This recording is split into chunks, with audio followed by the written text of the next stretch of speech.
Today we're going to talk about Kelly Canyon Skiing Resort, which is just located east of Idaho Falls and is in the southeast corner of the state of Idaho. And we're going to go over the pros, the cons, really just everything you need to know before you come check this place out.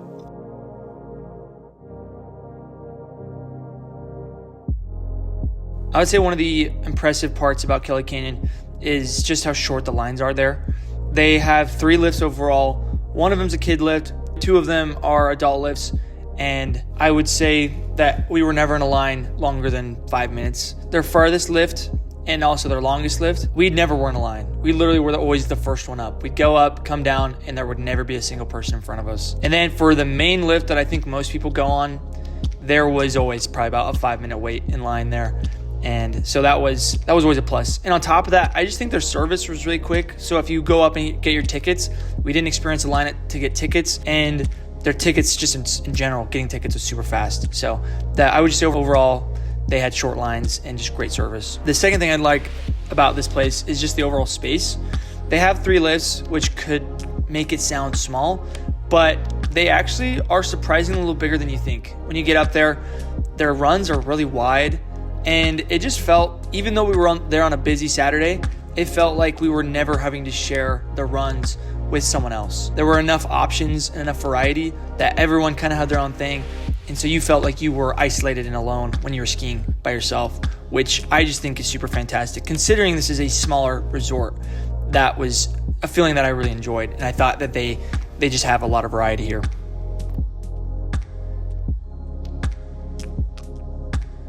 I would say even with short lines at the lifts themselves are actually very slow.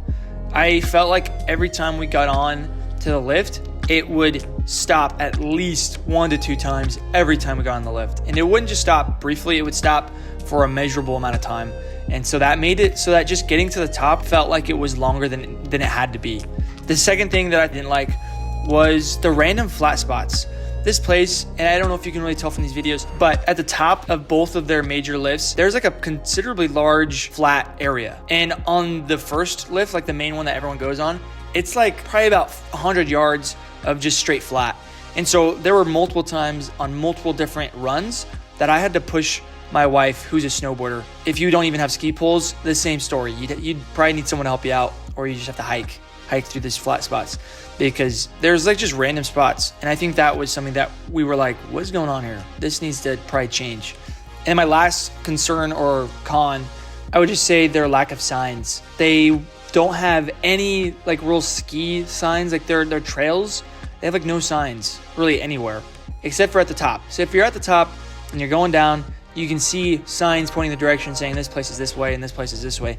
But if you're going down and there's an intersection, you have no idea which way is which, or what run is going to be which way. And this was actually kind of a problem for us because we ended up going down like a double black diamond.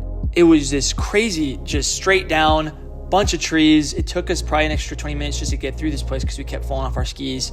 And there was not a single sign saying, one, hey, this isn't a skiing trail. And if it is a skiing trail, what kind of skiing trail it was? We had no idea. And so they need to have better signs, and they need to have better trail maps. They had no trail maps at the tops of their lifts, and they have one at the bottom of their lifts. But if you're in line and you're moving fast, you don't really have a lot of time to stop and read it or look at it.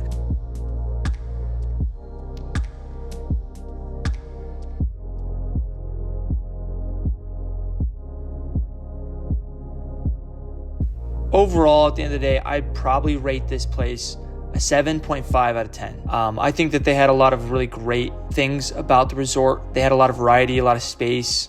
I think the snow was fantastic. Considering it probably hadn't snowed for about a week, the snow felt really good. But there was just a lot of things that I had to critique about this place. A lot of things that I think could just be improved before I would give it a higher number. And on top of that, it is a small resort. And so I think 7.5 is a pretty solid rating of this place and what it has to offer.